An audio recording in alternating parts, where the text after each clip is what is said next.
God, please, no! No! No! No!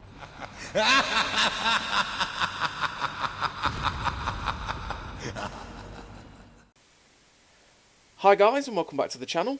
Today I've got the tank review for the Chinese Tier 8 light tank, the M41D. Now my overall initial opinions of this tank are that it's a pretty damn good light tank.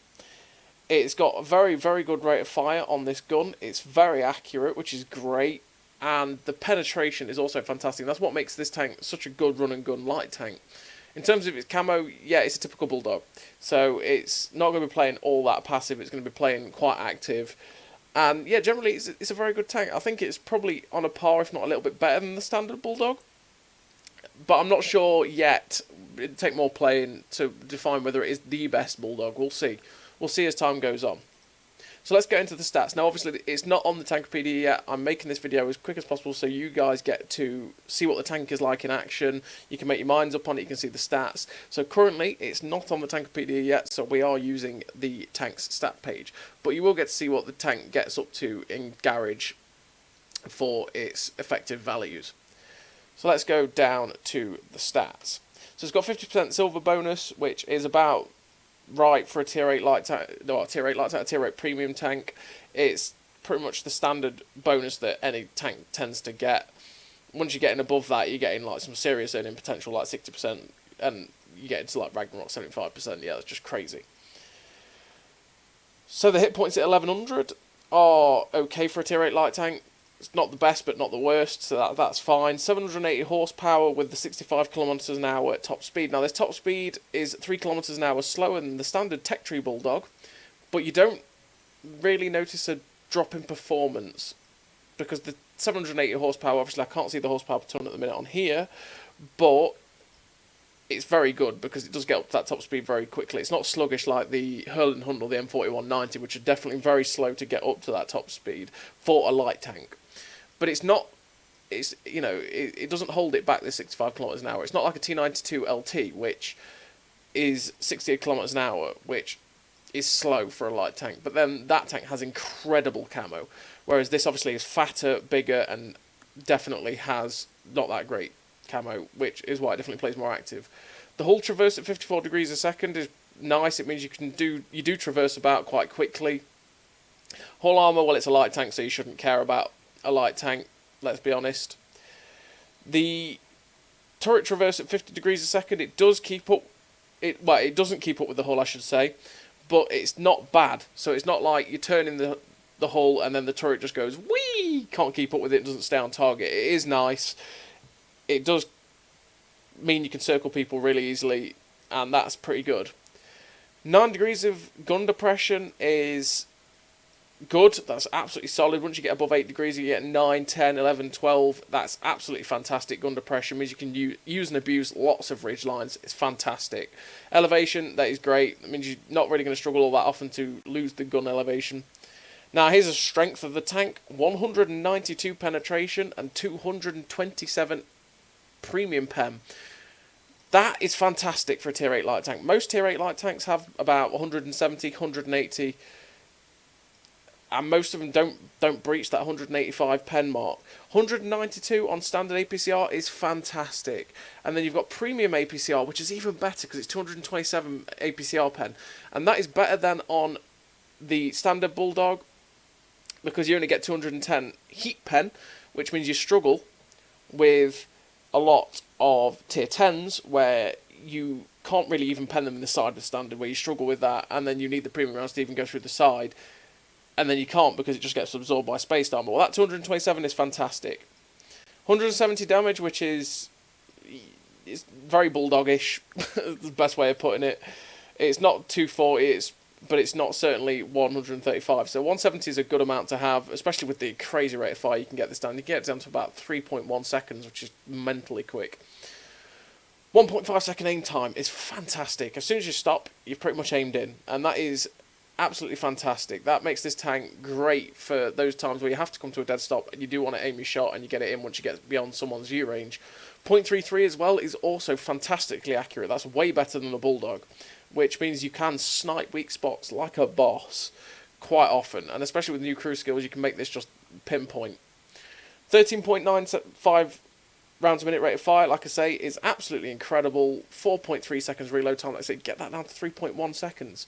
And that is immense, absolutely immense. It's unbelievable rate of fire for a light tank, and it means you can rip people apart so quickly.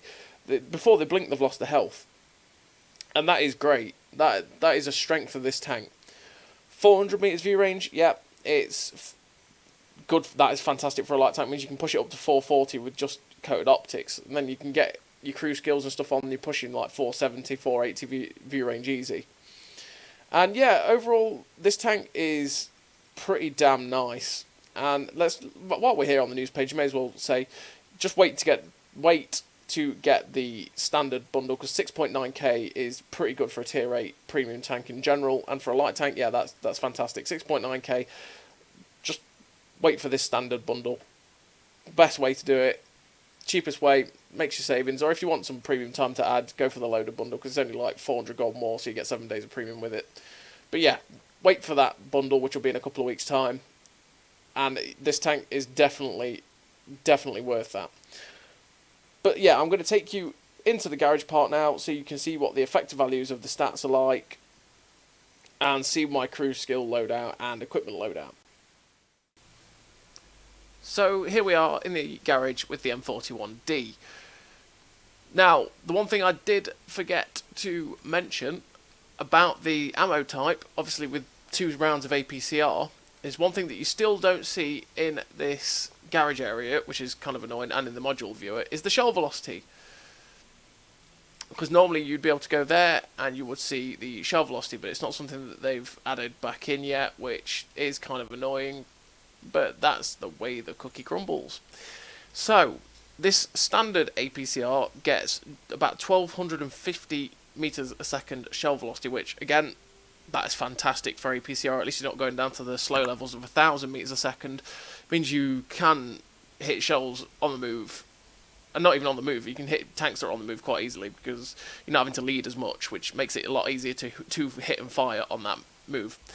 And unfortunately, as always, the premium round is definitely better, because they have made the shell velocity on the premium round 1453 meters a second, which means that premium round is extremely quick, which is also fantastic. That makes the rounds great. At least they've not butchered the APCR round shell velocity by like making it 1000 meters a second, which can kill a lot of tanks. So this is my ammo loadout, because because of the tier 10 frequency at tier 8, you want quite a lot of premium rounds, because, you know, even though the pen is really good at 192, you will struggle with a fair few tier 10s anyway, so you want to make sure that you're not going to be running out of premium rounds when you are having to fire them. So having a nice healthy amount is what I'd advise, so 35 and 30. So obviously the premium consumables. In terms of equipment, now this goes into the crew bit as well. I run rammer, vents and optics, and that is because you're boosting the DPM as much as possible with the vents and the rammer. And then the vents and the optics also boost the view range as much as possible, which is exactly what we want, because it is a light tank and you want to be out-spotting things. You don't want to be getting out-spotted, and you want to be able to break down camo of other tanks that are hiding, and you can that way boost your assistance damage.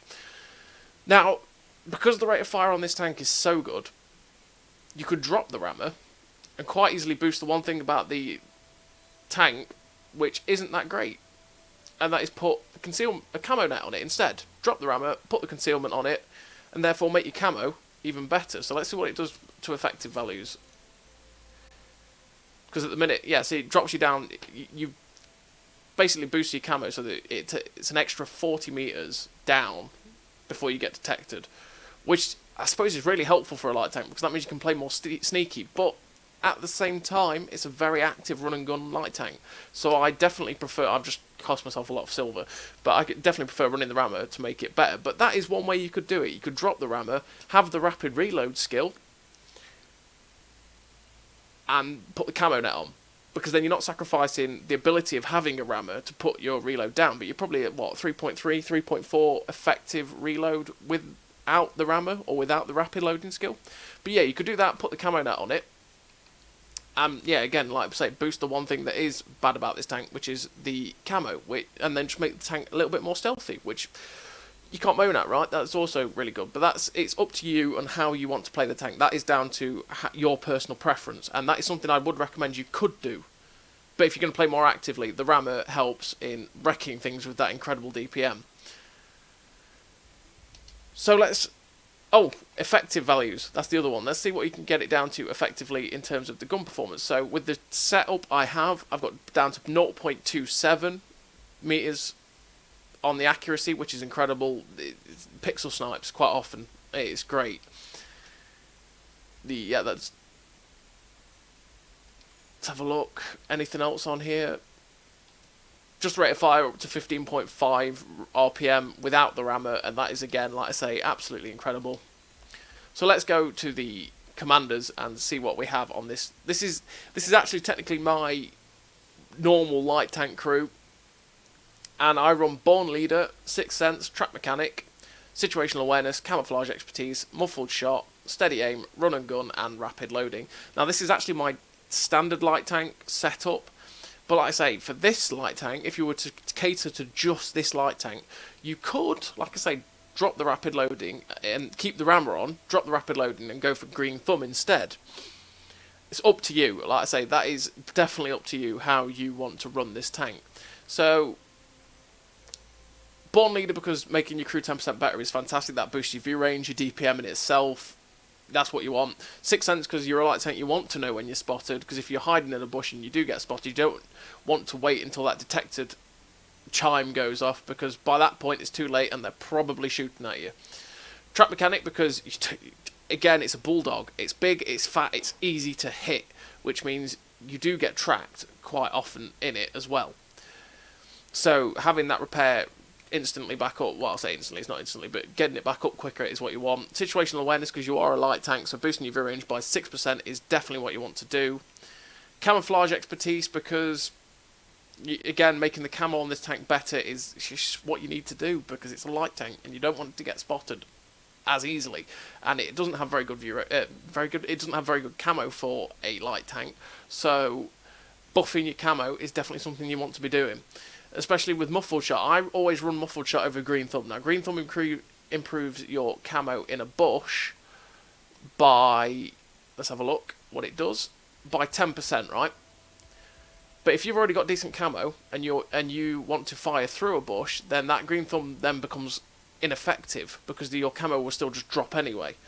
So that Muffled Shot is the reason I use Muffled Shot, because if I pull back through a bush, then I can keep my camo while I'm firing through it. And therefore, I feel that that's more useful than Green Thumb, and that's why I run Muffled Shot over Green Thumb. But again, it's down to preference. You might want to get to a bush and not just generally not get spotted. You know you're going to hold your fire, so you might run Green Thumb instead. Personal preference. That's what this whole thing is. But on the whole, yeah, this tank is a very, very good light tank, and I very much enjoy it. It's a very good active light tank, and it's probably worth it. I really have enjoyed I think I played 10 games in it, 10, 15 games. It's definitely worth the effort of playing it. But if you've got a lot of other light tank premiums, yeah, it's definitely good, but do you want to spend your money on another light tank? It's up to you. Down to you guys.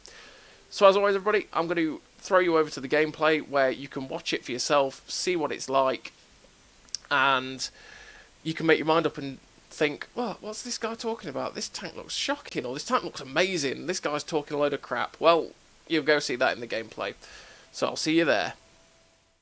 So here we are with the M41D in-game, and we've got a tier 9 matchup. It's not the worst matchup in the world. Could be better, could be worse. And we're on steps. It's the alternate spawns on steps, so the route that I'm going to take in this M41 is kind of a risky one, and that's because they all spawn on that side at that cap. So their most likely avenue of travel is to run down this line, and it's the way that I'd normally go. If I spawn at their side, I will rush down this flank and push it very aggressively, get to the corners and basically spot all the enemy team out and catch them out as they're crossing, like our mediums are right now. Now this LTTB is rushing us. We spot him as we get up, and he's rushing along, and I'm watching him going, what's he doing? Is he Is he going to turn? Is he going to swivel round?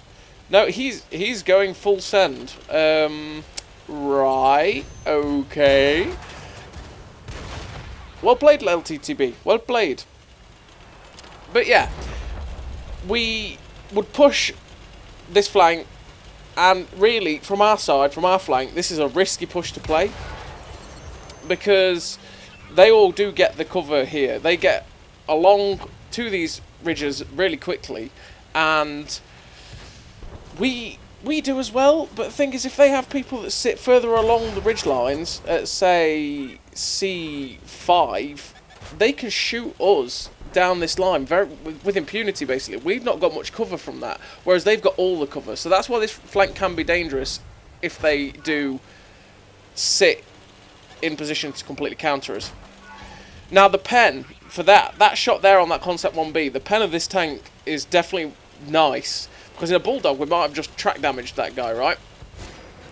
Now we try a shot on the move, and this is where like run and gun and stuff like that helps. We hit that Bulldog on the move easy. He hit only our tracks. We managed to pen him, and we're now going to get away from that situation for a little bit, those heavies, because that's a little bit too convoluted and complicated for us at the minute. We can't really do much in that area.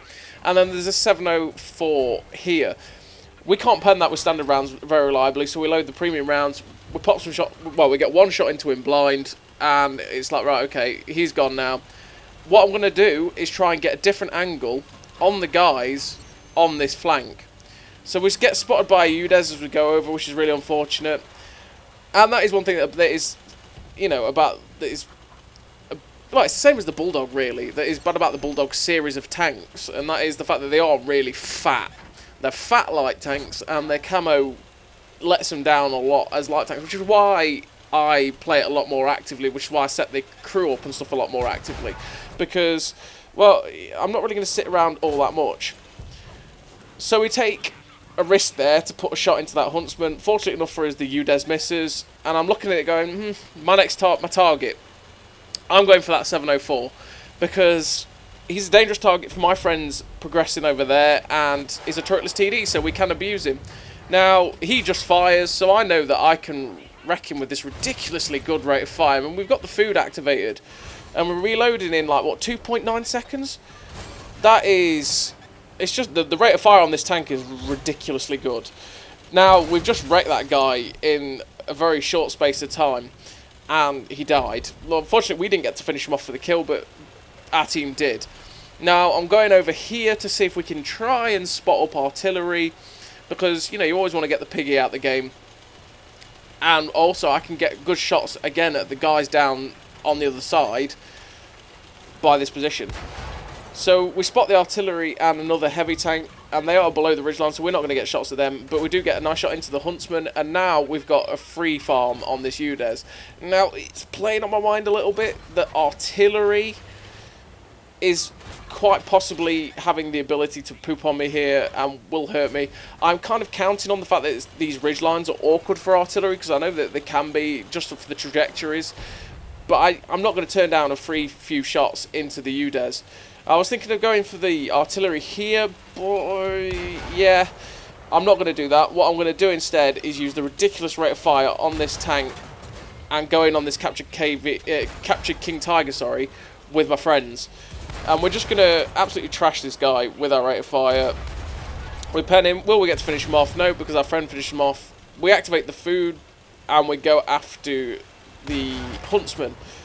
Now, the artillery's fired, so I know I'm not going to get shot from him, and I'm full health. So I'm like, you know what? This Huntsman's rate of fire is dreadful. Shoot me. He's going to die anyway, because my friends are marauding towards him. Just you can shoot me. I get to shoot you. And we get a final shot into him, and our friends shut him down. He only got to shoot us once. That's what's good about having full health at the end of the game. You know you can take the hit. You're just like, oh, well, I'll farm you while I take the hit. But that was a good game for the M41D, and it showed just how good this tank can be when you just keep running and gunning, because it's not a stealthy light tank. It's like the rest. Really, its playstyle is, if you've played through the tech tree, Walker Bulldog, the playstyle of this tank is a Walker Bulldog. So we finished the game with 3.8k damage, a good bit of assistance, ace tanker, Confederate. It was like 2.8k assistance. But yeah, the the tank, the playstyle of the tank is basic, is exactly what you see the tank to be, and that's a Walker Bulldog. So you're not going to be playing a stealthy light tank. You're not going to be playing a stealthy way. You're going to be playing the run and gun active light tank. Now, it's not going to be the most annoying active light tank out there. Now, the rate of fire is ridiculously good, right? That is a strength of this tank. It is amazing. And the penetration for a tier 8 light tank is also fantastic. Which means, you're going to do well in a matchup like what we've got here, which is horrific. This is probably some of the worst matchmaking we'll possibly see in a tier 8. It's mostly tier 10. And, yeah, the tank doesn't really struggle as much with the tier 10 as well, because the fact that we can actually pen it and we're not struggling, and the fact that both rounds are APCR as well is also helpful, because you're not going to suffer the same problem as a M41 Walker Bulldog, in the fact that it's got 210 heat pen, and it's all well and good the fact that you've got 210 pen, but it's heat, so you come against a lot of tier 10s, you want to still be shooting them in the side, and you'll need the 210 pen to pen them inside. You won't be able to even pen them with the 175 in the side. And you can't pen them inside because it just gets absorbed by tracks. So right here, we're just going to put in a ridiculous bit of rate of fire. And we get 2 shots into that Conqueror before we get shot. Now, we did make a mistake by poking up and getting spotted, and we got slapped by the guys on the sniper hill. And this position is kind of dangerous. And you see in this M48 120mm here, he has the eyes of YOLO in him. You can see what his plan is the whole way. He's doing that thing. He's doing it. You know he's doing it. Now, I looked at it and went, nope. No, I'm not having anything to do with that. Goodbye. See ya. Laters. I'm not sticking about for that. And I get out of dodge because he's going to kill me within seconds. And unfortunately for our light tank, it happened to him. He got spotted up. I think he must have got shot by the sniper hill and then just ploughed by the M48. And we're out. But I still want to get shots at him because he's making mistakes. Now, that was a nice shot on the Barracuda on the move. That is, again, having perks like run and gun help massively for tanks like this, which you don't want to be stopping all that often. Now, we get a nice shot into the backside of the M48 120. And like I say, he's in a bad spot here. We get another shot into his backside. And we're going to change up our little position here just so we can get another shot into his back. Get another one in. Can we get another? Yes. And then he gets shut down. So, again, it's the strength. The strength of this tank is to be able to get the damage in before other tanks do, because the reload is just crazily good. And it's the one thing I will highly praise on this tank. That 3.1 reload is crazy. So right here, I spot the T-30 up, and I'm like, okay, I'm going to see what it's like with muffled shot firing through this bush. But what I didn't think of, and what I didn't expect, was people to still be sat on the sniper hill. Of course they're going to be on the sniper hill. They're still going to be sat there because no one ever leaves that sniper hill. I did make that mistake. I didn't think of the sniper hill. I just thought, oh, let's try my camo out by pulling back through the bush and firing at the T-30. But actually, because I was slightly higher on the ridgeline, anyone that was sat up there at sniper hill could actually spot me. And like a Waffle Panzer IV has 410 meters view range, so he's got incredible view range anyway. He's going to wreck that. So now that I know that I've shot a couple of rounds at that sniper hill and there was no one there, I was pretty confident in being able to take a shot at the Death Star before I could take a hit. And now that I know where the Death Star and the medium tank are going, I'm out. I don't want to be facing the Death Star and a medium tank there, so I'm actually going to go over here. And from over here, I actually have nice shots at the back of this UDES. So we activate the food, get that 2.8 second reload in, and we trash this guy. Now, obviously, this reload is amazing, right? And it is great. But you could, like I say, in the crew system bit, you could quite easily, because of just how good this reload is, even that extra, it's probably 0.3. If you were not running a rammer, or not running rapid loading, you're probably looking at 3.3 second reload, down to 3.1 with the food. So you could max out the DPM as much as this tank is amazing, right? But you could actually just drop one of them and either have Green Thumb or Camo Net, just to boost that camo, because it is a fat light tank, and light tanks do live and die sometimes by their camo.